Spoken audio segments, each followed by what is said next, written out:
how much are you seeing with deep web, dark web? Because we're seeing a lot of customers ask that. But then I think going to your XDR, what's your definition? Yeah, we kind of probe a little bit further. That's kind of it's a catch-22 a little bit, because it's a great way to talk and drive discussion of like the deep dark web.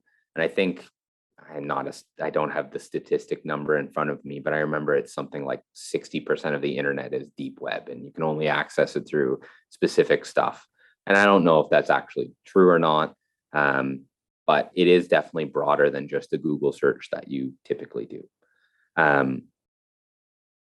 That comes with a whole slew of other caveats around that, because how do you identify what is deep web, and how do you identify what is dark web?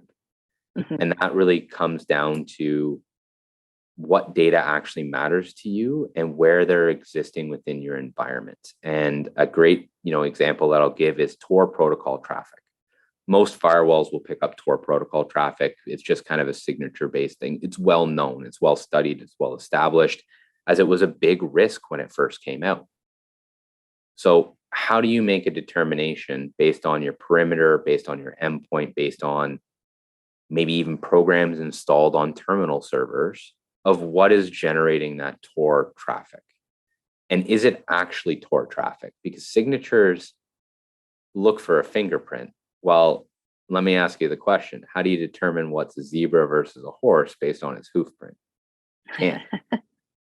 So that's where you start to learn or start to drive further into the context avenue of this and look at threat intel as a piece of the puzzle of that. Is this a known Tor exit known?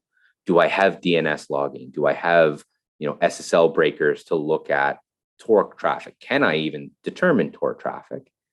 And that really starts to open up your eyes to less about the dark web and deep web, and kind of tying it back to your posture and understanding where that's kind of coming from.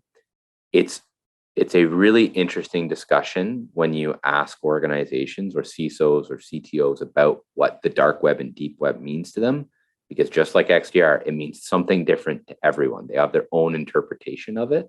And that can either drive a lot of fear, or it can drive a lot of resiliency and discussion to combat what that may be.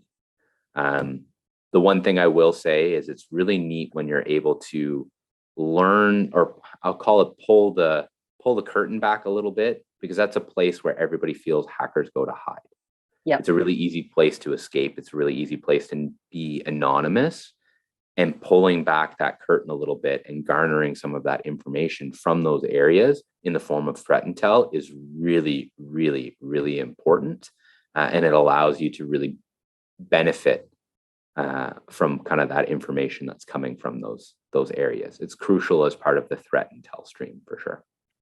It is, but it's amazing how many companies seem to have this, I won't say brainwash, but like going back to our CFO reading the Wall Street Journal, right? And says, hey, we need to get this deep web, dark web. This is really important. So I love your discussion about probing. Why?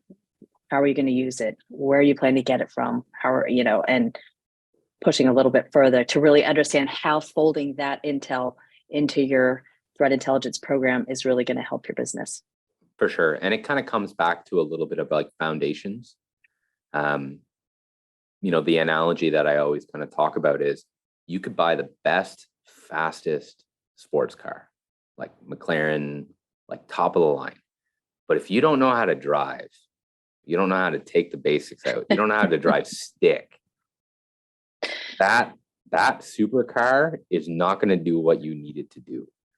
You may get across the finish line, but you may destroy your reputation. You may destroy your outcome from that.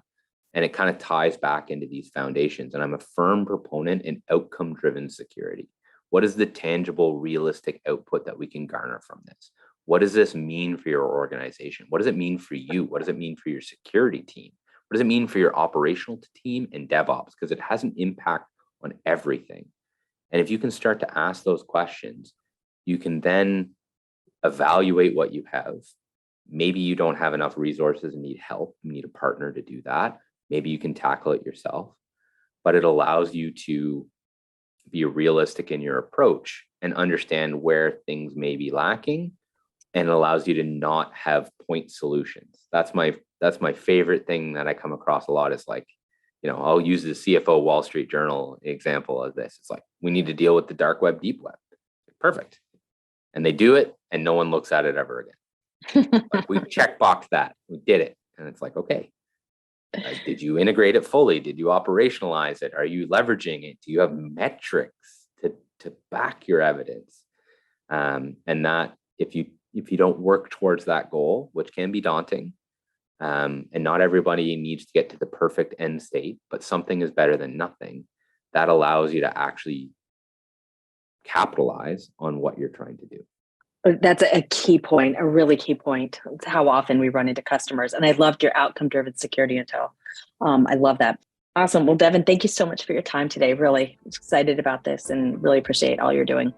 It was my pleasure. Thank you for having me.